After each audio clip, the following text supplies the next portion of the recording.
प्रेरणास्पद कथाएं YouTube channel पर मैं धनंजय जैन आप सभी का हार्दिक अभिवादन करता हूँ। छोटी सी कहानी डीजे की जुबानी। दोस्तों, कंचनपुर की रानी लीलावती एवं महाराज विक्रमादित्य की एक ऐसी अनसुनी कहानी आपके सामने मैं रखने का प्रयास कर रहा हूँ। कल हमने सुना 4 मित्र जो कि शंखपुर नगरी के थे और चारों के अंदर परस्पर इतना जबरदस्त प्रेम था कि उनका प्रेम स्वर्णाक्षरों में भी लिखा जाए तो भी कोई अतिशयोक्ति नहीं होनी चाहिए।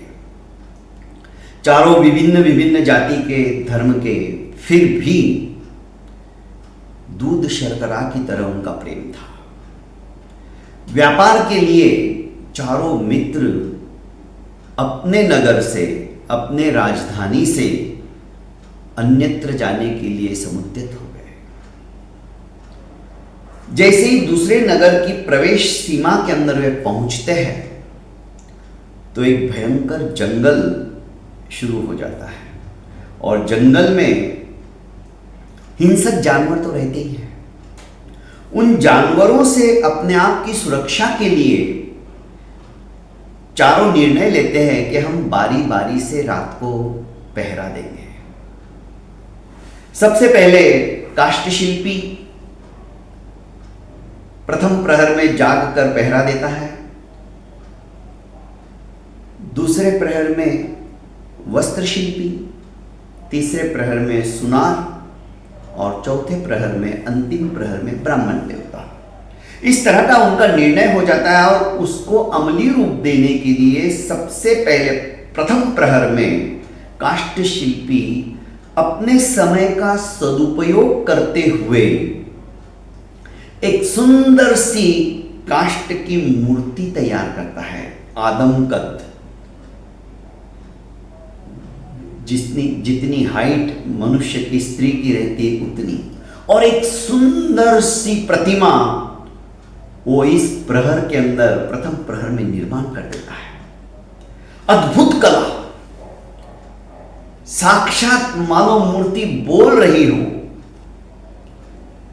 द्वितीय प्रहर में जब वस्त्र शिल्पी उठता है अर्थात दर्जी, तो उस नारी रूप प्रतिमा को देखकर सोचने लगता है कि नारी तो वस्त्र के अंदर ढकी हुई अच्छी लगती है, नग्न नारी अच्छी नहीं लगती। यह कल्पना मन में आते ही वो सोचने लगता है, जब मेरा मित्र इतनी सुंदर प्रतिमा का निर्माण कर सकता है तो मैं क्यों नहीं इसको अच्छे वस्त्र धारण करा सकता हूं, अच्छे परिधानों से इसको अलंकृत कर सकता हूं। और उसने वही किया। वस्त्र शिल्पी ने सुंदर सुंदर वस्त्रों से उसे दर्शनीय बना दिया। अब यह काष्ठ की प्रतिमा नहीं लग रही थी, ऐसा लग रहा था जैसे मानो साक्षात कोई स्त्री खड़ी है। तृतीय प्रहर में जब स्वर्ण वाला मित्र उठा तो उस मित्र ने, सुनार ने अपने दोनों दोस्तों की कलाकृति को देखा तो अपने आप को रोक नहीं पाया और उसने सुंदर सुंदर वस्त्राभूषणों का निर्माण किया, क्योंकि नारी बिना आभूषण के, बिना अलंकार के अधूरी सी लगती है और नारी को सबसे अच्छा जेवर ही लगता है, गहने ही लगते हैं। तो बस देरी किस बात की, बहुत सुंदर सुंदर उसने आभूषणों का निर्माण किया और उस काष्ठ रूपी प्रतिमा को उसने वे आभूषण पहना दिए। अब कोई चीज की कमी नहीं रह गई थी। एक सुंदर प्रतिमा, सुसज्जित प्रतिमा वस्त्राभूषणों से परिलक्षित हो रही थी। ब्राह्मण देवता जब चतुर्थ प्रहर में उठते हैं तो वे तो भानी भूल जाते हैं, मंत्रोच्चारण करना भूल जाते हैं। उन्हें लगता है ये साक्षात देवी कौन आके आकाश मार्ग से यहां पे अवतरित हो गई। यहां तक आपने कल सुन लिया दोस्तों।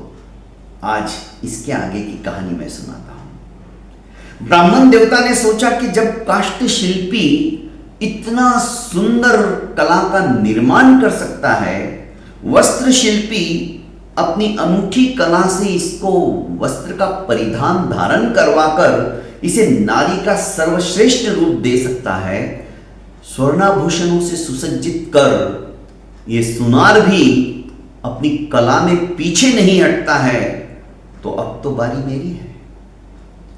तीनों मित्रों ने अपनी कला का सर्वश्रेष्ठ प्रदर्शन कर इस काष्ठ मूर्ति के अंदर देखने वाले को बाध्य कर दिया कि सचमुच में जीवित है, पर यह जीवित नहीं है। क्यों नहीं मैं इसे जीवित कर दूं?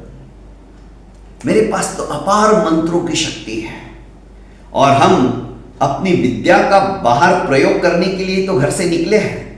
आज सचमुच में बहुत अच्छा अवसर मिला है। मन में यह कल्पना आते ही ब्राह्मण देवता उस मूर्ति के अंदर प्राण प्रतिष्ठा करने हेतु सज्ज हो गए। अंतर मन से उन्होंने ऐसे ऐसे मंत्रों का उच्चारण करना शुरू कर दिया कि मूर्ति के अंदर प्राण जागृत हो जाए। एक प्रहर के अथक प्रयास से अपने दैनंदिनी के मंत्र तो वे भूल ही गए। अब उनका लक्ष्य था एकमात्र इस मूर्ति को जीवित कर देना, जबकि यह काम भगवान का होता है, सृष्टि के रचयिता ब्रह्मा का होता है। पर ब्राह्मण देवता जिन्हें विविध मंत्रों का वेत्ता माना जाता था, बीजाक्षरों से युक्त जब उन्होंने मंत्रों का उच्चारण करना शुरू कर दिया, धीरे धीरे मूर्ति के अंदर प्राण संचार होने लगे। धमनियों के अंदर रक्त का प्रवाह होने लगा। हड्डियों का ढांचा विस्फारित नेत्रों से दिखाई देने लगा। एक एक कर एक एक मंत्रों का उच्चारण करते गए और अंत तो गत्वा ब्राह्मण देवता ने उसके अंदर प्राण प्रतिष्ठित कर ही दिए। अब मूर्ति बोलने लगी एक साधारण स्त्री की तरह। एक साधारण मनुष्य जिस तरह से भाषा बोलता है उस तरह से बोलने लगी। प्रत्येक जीव जिस तरह से मनुष्य जीव कार्य करता है वो सारे कार्य वो करने में सक्षम हो गई। ब्राह्मण देवता की खुशी का पारावार नहीं था। सूर्योदय हो चुका था। आंख मलते हुए ये तीनों दोस्त भी उठ बैठे, पर देखा ब्राह्मण देवता तो स्त्री के पास में ही खड़े हैं और स्त्री हाथ पैर सब हिला रही है, उनसे बात कर रही है। आश्चर्यचकित हो गए। ब्राह्मण देवता ने सबका आश्चर्य मिटाते हुए कहा कि देखो, मैंने तुम्हें कहा था ना, हमारे ज्ञान से बढ़कर और कुछ नहीं है इस संसार में। मैंने इस निर्जीव के अंदर भी जीव फूंक दिया, जान डाल दी। अब ये बोल सकती है, चल सकती है, खा सकती है, पी सकती है, हमारी तरफ बातें कर सकती है।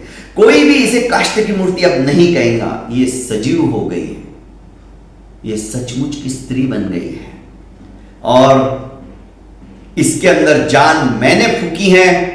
मैं इसे अपनी पत्नी बनाऊंगा। तीनों मित्र एक दूसरे की तरफ देखने लग गए। उनके मुंह से कुछ शब्द ही नहीं निकल रहे थे कि अब क्या किया जाए, क्योंकि चारों का उसके ऊपर अधिकार था। फिर भी काष्ठ शिल्पी ने कहा कि मित्र, तुम गलत कह रहे हो। यह स्त्री मेरी कृति है। यदि मैं इसे कुरूप बना देता तो ना तो ये इसे वस्त्र पहनाता, ना ही सुनार इसे आभूषण पहनाता, और ना ही तुम मंत्र फूंक कर इसके अंदर जान डालते। इसलिए इस मूर्ति का रचनाकार वास्तविक देखा जाए तो मैं हूं, इसलिए इससे विवाह मेरा ही होगा। वस्त्र शिल्पी ने कहा, भाई तुम दोनों लड़ो मत। कोई भी व्यक्ति नग्न स्त्री से विवाह नहीं करेगा। भला कौन करेगा? इसको वस्त्र मैंने पहनाया है, इसलिए अधिकार मुझे मिलता है। स्वर्णकार ने देखा कि तीनों तो लड़ रहे हैं, अपन भी अपना तुक्का लड़ा दो कि भाई देखो, स्त्री कैसी भी हो, गोरी हो या काली हो, रूपवान हो या कुरूपवान हो, उसे आभूषण प्रिय होते हैं और मैंने वो काम किया है, इसलिए इसके ऊपर अधिकार मेरा होता है। अब चारों मित्रों के अंदर द्वंद्व शुरू हो गया। ब्राह्मण देवता ने कहा, देखो हमारी चिरकाल से चली आ रही मित्रता इस स्त्री के कारण से समाप्त हो जाएगी, क्योंकि झगड़े की जड़ 3 होती है, जड़, जोरू और जमीन। ये जोरू हमें ले डूबेगी, इसलिए झगड़ा मत करो, शांति से सोचो हमें क्या करना चाहिए।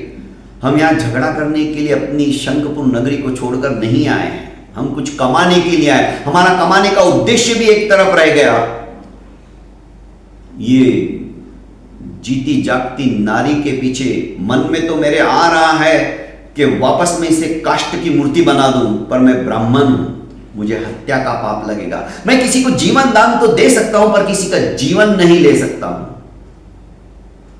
तीनों ने कहा कि आप बुद्धिमान हो, आप विचक्षण हो, आप ही कुछ सोचो और बताओ। काफी देर तक विचार विनिमय होने के पश्चात उन्होंने कहा कि देखो, इस स्त्री से ही पूछ लो कि किसके साथ विवाह करना चाहती है। ये जिसके साथ विवाह करना चाहती है वो उसका पति हो जाएगा, हमारा झगड़ा भी खत्म हो जाएगा और हमारे अंदर परस्पर प्रेम भी बना रहेगा, और ये सर्वथा न्यायोचित है। स्त्री के मन के अनुसार हो रहा है, उसके साथ जबरदस्ती नहीं हो रही है। तीनों ने कहा, आप सही कह रहे हो। अब एक एक करके चारों उसके पास जाते हैं, अपना अपना संक्षिप्त में परिचय देते हैं और अंततः चारों फिर एक साथ जाते हैं, क्योंकि एक एक का सब कुछ परिचय पाकर यह कुछ भी जवाब नहीं देती है। फिर चारों उसको घेर लेते हैं और कहते कि अब तुम ही बताओ, हमारे बारे में तुम जान चुकी हो, हमारा वर्ण क्या है, हमारा कुल क्या है, हमारा धर्म क्या है, तुम किसके साथ विवाह करना पसंद करोगी। उसने कहा, देखो इस संसार में तो मैं अभी आई हूं, मुझे पता ही नहीं है विवाह क्या होता है, पत्नी क्या होता है, पति क्या होता है। और सभी, मुझे इस बात की खुशी है कि आप सभी एक दूसरे से बहुत प्रेम करते हो, किसी ने भी एक दूसरे की बुराई मेरे पास नहीं की, पर मैं निर्णय करने में असमर्थ हूं, मुझे व्यवहारिक ज्ञान कुछ भी नहीं है। मैं आप ही के ऊपर छोड़ती हूं, जो आप लोग, क्योंकि इस संसार में लाने वाले आप 4 ही हो, मैंने तो दुनिया अब देखी है, मुझे दुनियादारी की कोई भी रीति रिवाज के बारे में खबर नहीं है, इसलिए मैं आप ही के ऊपर छोड़ देती हूं। वापस पेचीदा सवाल इन चारों के बीच में आ गया, इससे विवाह कौन करेगा, ये किसकी पत्नी होने योग्य है, काष्ठ शिल्पी की, वस्त्र शिल्पी की, सुनार की या ब्राह्मण देवता की, क्योंकि चारों का हक अपने अपने स्थान पर सही था। ब्राह्मण देवता ने कहा, देखो हम अपना समय व्यर्थ नहीं गवाए, हमारा उद्देश्य परदेश में जाकर धन कमाना है, हम वो कमाएंगे, इसे भी अपने साथ साथ लेकर चलो। हम किसी नगरी के अंदर राजा से ही इसका न्याय करवाएंगे, राजा न्याय का प्रतीक होता है,